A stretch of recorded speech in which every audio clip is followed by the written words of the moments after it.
Broadcasting live from the Business RadioX studios in Atlanta, Georgia, it's time for Atlanta Business Radio. Brought to you by OnPay, Atlanta's new standard in payroll. Now, here's your host. Lee Cantor here, another episode of Atlanta Business Radio, and this is going to be a good one. Today on the show, we have Chris Chammoun, who is the Director of Agricultural Technology at the Georgia Center of Innovation, which is a division of the Georgia Department of Economic Development. Welcome, Chris. Thanks for having me on, Lee. Well, I'm excited to learn what you're up to. For the listener who isn't familiar, can you share a little bit about AgTech? What is it, and what should we know about it?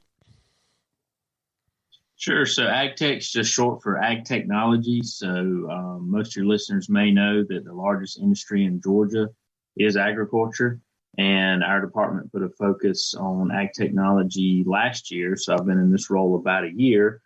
We've always had people focusing on agriculture, but we wanted to focus specifically on ag technology and those ag tech companies. So I am part of the Georgia Center of Innovation, which is a strategic arm of the Georgia Department of Economic Development. And most folks are somewhat familiar in the business community with economic development. Our State Department of Economic Development, we have various different arms. Film, as you know, has been really big in the last few years. International trade, they're hard at work on keeping the Port of Savannah as busy as it can be, and probably the most visible division within our department is the Global Commerce Division. So you'll see the governor make an announcement about a new business coming to Georgia or Georgia business expanding, and that's the global commerce. In our group, the Georgia Center of Innovation, we're more on the technical side of economic development. So we have 6 strategic areas where we work: aerospace, myself in ag tech, a team that works on energy, IT, logistics, and manufacturing. And we operate statewide. And what we do is primarily work with Georgia companies in those 6 strategic areas and help them clear the path for innovation. So basically, sit down with them, find out what their struggles are and how we can help move them forward, and then also move that industry forward. Now, you mentioned the importance of agriculture in the Georgia economy, and folks, that's one of those things that are kind of in the background that maybe doesn't get the headlines, but are the unsung heroes of economics of Georgia. Can you talk about this kind of mashup between technology and agriculture? Obviously, technology is huge in Georgia, but maybe in the agricultural industry, it's something that has been going on, but maybe needed a new emphasis? Exactly. So agriculture, generally worldwide, agriculture is seen as somewhat of a technology laggard when we're talking about like hardware and software and what your modern America, what we think of as technology. But if you look at the technology that's been integrated within agriculture over the years, ag has been very tech savvy, most of it around equipment, machinery. At the Consumer Electronics Show this year, it was announced that John Deere, is releasing their autonomous tractor. They've actually had that kind of technology since the late 90s when they come out. Several companies came out with GPS technology, and it was integrated into the tractor. So, yes, technology is constantly being integrated within ag. And if you look at the ag economy in Georgia, in any given year, it's $70 to $80 billion. Well, only about 12 billion of that is 10 to 12 billion in any year is actually generated at the farm. So that's the actual revenue. We call it the farm gate value. So you think about that other 60 billion or so is the agribusiness side of it. And that's where these technology companies come in, the logistics companies come in, the food processors. Atlanta's home to some world-renowned food processing companies, beverage companies. All that kind of goes into the agribusiness category. So what's interesting in ag tech as we're seeing it now is integration of your existing agribusiness companies implementing that new technology. And then we work closely with a lot of these ag tech, not necessarily startups, but kind of established companies that are that are actually selling the hardware, that are making, the new software. And there's several around Georgia that are Georgia-based, started in Georgia. Some of it is spinoffs of technology, either created at UGA or Georgia Tech or one of our other institutions. But it's an interesting, exciting space, and it really is, like you mentioned, it's that merger of our traditional agribusiness and the cotton, the peanuts, watermelons, what people know Georgia for, the peach state, and it's taking that new technology and just making it more efficient, creating new products. Within the space, we've kind of figured out there's 4 major areas within Georgia AgTech that we feel like are the growth areas that we're going to see. We're already seeing, and then we're trying to kind of predict, I guess, the future.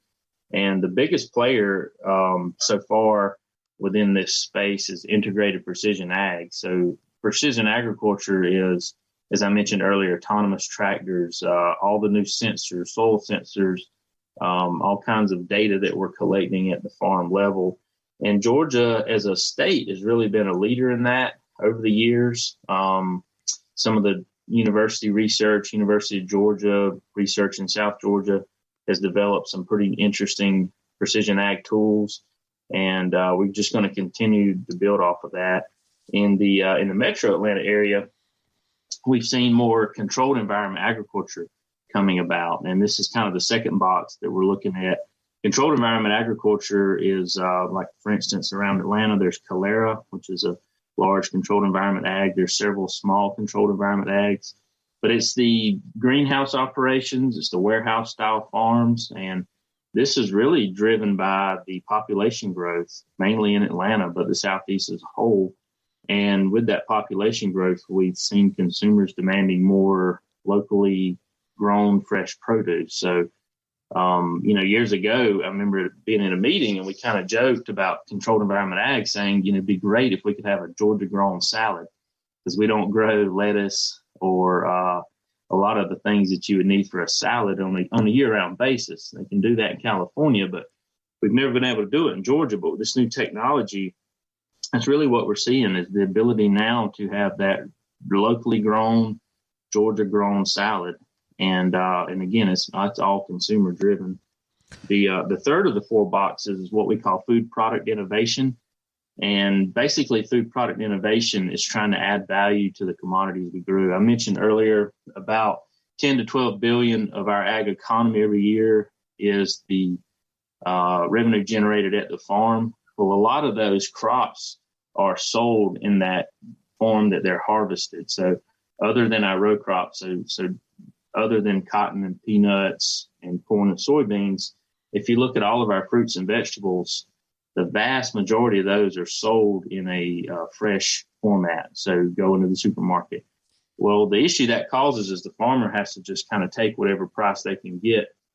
And there's been a lot of emphasis on this innovation in the food space and adding value to those. So we have a great company in Tifton called PB2 Foods, and they basically take peanuts and they make this powdered peanut butter. So it actually increases the shelf life of your average peanut butter. We also have some great companies that process peaches and strawberries, make various products like peach jam, strawberry jelly, that kind of thing.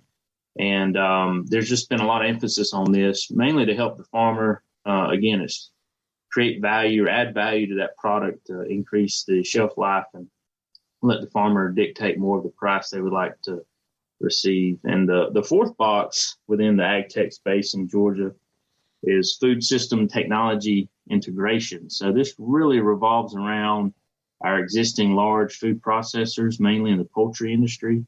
A lot of people don't realize, but Georgia's the number 1 poultry growing state. We produce a lot of chicken.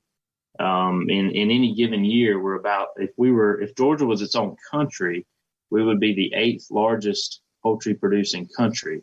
So we produce a lot of poultry. We're very efficient at it. We export a good bit of it out of the port of Savannah. And a lot of this work has been done at Georgia Tech and University of Georgia over the years to really make this systems more efficient. And now we're kind of on I wouldn't say the final frontier, but we're at this new frontier within poultry processing where machine learning, artificial intelligence is being introduced and tested in a way to even increase the efficiency even more, and even maybe remove the human from interacting as much with the food as it's being processed. So a lot of exciting things going on, a lot of really neat things in Georgia, and then some of these are introduced, technologies introduced from other countries, and it's just really neat to see the industry continue to grow.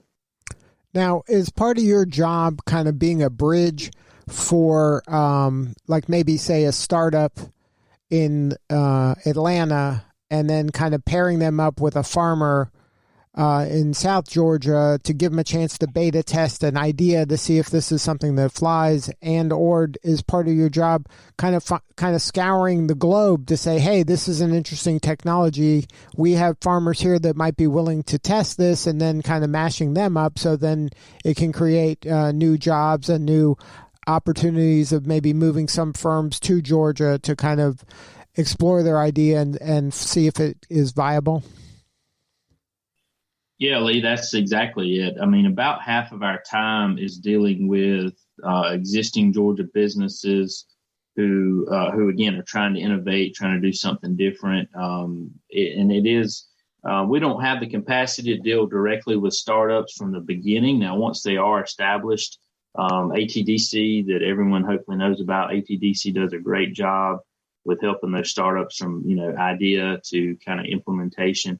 Once they're implemented, once they have a product in the market, we do work with those on really figuring out where their product fits. So again, it could be, there are companies I've also scoured the internet, looked at companies from out of state, and realized that, hey, there's some application for your product. Maybe it was developed in Silicon Valley and you're testing it in the San Joaquin Valley area of California, which is a major ag area. And then I'll reach out to them and say, have you thought about Georgia?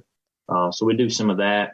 And probably half our time is also spent just in this ecosystem building process and just talking with folks at universities. And ag tech stretches across computer science, engineering, crop science, entomology.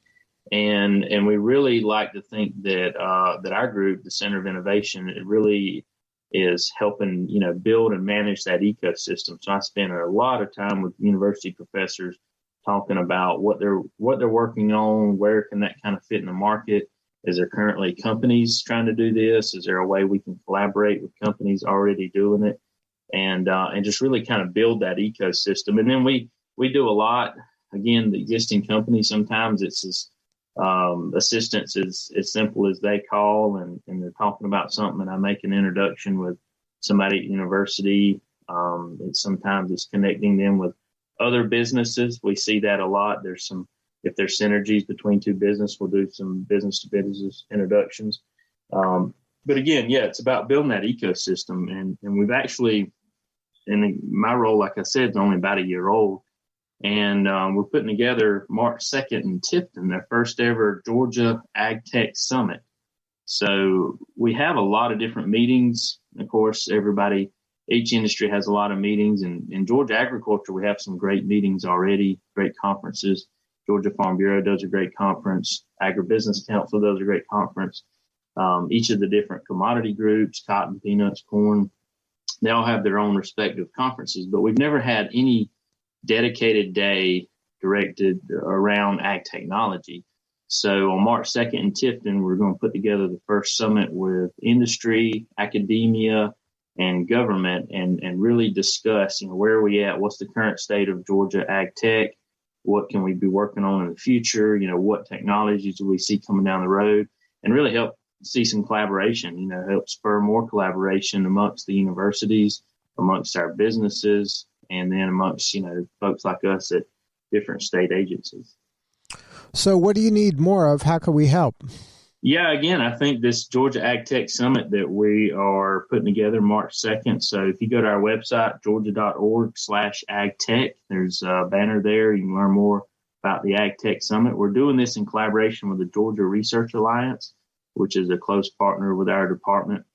And the Georgia Research Alliance and us were able to do this so any attendee can attend free of charge because of the sponsorship we're able to in collaboration with Georgia Research Alliance. So georgia.org/agtech, and georgia.org is the main website for our department. So there's a ton of different information there. But again, go to georgia.org/agtech, read more about our summit. You can also read more about those 4 major areas that I talked about. And feel free anyone can reach out to me if they have an ag tech company in their neighborhood, or if they're an ag tech company, and we're always willing to support where we can. Well, Chris, thank you so much for sharing your story today. Thanks, Lee. It's been a pleasure. All right, this is Lee Cantor. We'll see you all next time on Atlanta Business Radio.